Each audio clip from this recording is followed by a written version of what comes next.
I connect a lot more. The reason being, the most underrated task I can say of late is listening. So the topic I will be talking about is listen with your heart. And here, John C. Maxwell is talking to Les Parrott, the conversations that they have been having for some time. And John C. Maxwell was not a very good listener, but he was a personality leader, and he was not a good listener. So for Les, he was not able to relate to this. He was like, I cannot believe you are not a good listener. And John C. Maxwell shares his story about how impatient he was with people, and he learned through course, and he failed and failed and failed, and then came to this. And he said he used to give opportunity for people to talk just to wait for his turn. So I think that we would have done back in school, right, when we used to read paragraphs. We never used to listen to what the other person would say, but we were waiting which is our paragraph, so let me start tracking.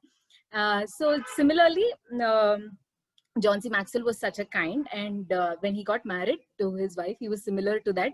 He's carried a similar mentality, but somewhere he was a little better because he always, loved her more. So he tried to be a good listener, but he was always that Mr. Answer kind. So it went on for some time, and he understood over a period of time that he's running over her emotions actually and not understanding her. So he's given a few ways where we can become better listeners and come out of the poor the mindset of being a good listener. The first thing that is very important is focus on the person. So the moment someone starts talking, we concentrate on the idea or on the communication that's happening, but not on the person. That's when we lose the personal connect. So the first point is focus on the person. Second one is unclog your ears. So we have so many things around us that can just immediately change our focus. So once we start focusing, we need to continue and stay stay with the consistency of the focus. That is in under unclog your ears, there are 6 different points. I'll just give a very single liner for this. The first one is distractions. Distractions, it could be our phone. Every single minute there is some notification that comes, and we're so eager to see it. Our phones, a TV, or someone else talking around definitely is a distraction.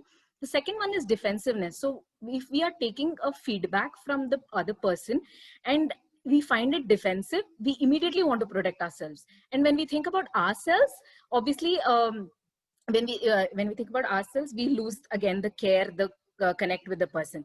The third one is close-mindedness. The moment you think that you know everything, we don't bother to listen. We just shut our ears, our mind, our heart, everything. The fourth one is projection. So when I say projection, we want to make our point. When we know something more than that person, we want to make our point. So that is not right. Again, it will lose the connection for listening. And the fifth one is assumptions. We immediately jump into conclusions, and that's the biggest demon I can say for listening. So we should listen completely before jumping into conclusions. And the last one is pride, knowing that I know more than the other person. We need to take little things to learn from each and every person. For example, even in this book club, not everyone is just like me. So I can pick something from Kiran, I can pick something from Dilip Chachu, I can pick something from each of you. So that pride shouldn't be there. And the last 2 points about listening is listen aggressively and listen to understand. Aggressive listening is, passive listening is just hearing. But if we have to listen to understand, we need to listen actively. And the last one is understanding is, so we've heard this quote, right?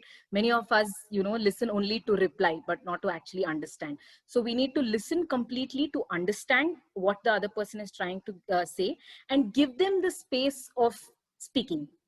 So as always, I will conclude with 4 different points. First thing, forget about trying to make your own point. Give the space to the other person, and always ask, how can you better understand the other person? And always do listen aggressively and actively, and not a passive listener. And always remember, the best way to pursue it is with your ears. So that's what I wanted to share.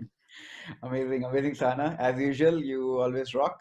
So beautifully covered all listening points. In fact, even if you apply 10 to 20%, I'm sure the effect of connecting with people will definitely come into the picture. If you have ever applied, I think this should be a good action point. Sahana has summarized all 5 to 6 points. Take this week, apply at least 1 or 2 points, and give us the feedback in the next book club. If you have already tried, you can ping me personally or whoever has invited you and let us know how it works. In fact, I'll also share my feedback and I'll also apply and share my feedback as well. Cool. Thank you so much, Sahana. I really have to make this point. I'm a very bad listener. I love talking, so I'm a very bad listener. I'm a pure I personality, and Karthik is someone who talks very less. And I had this thing of, immediately making my point.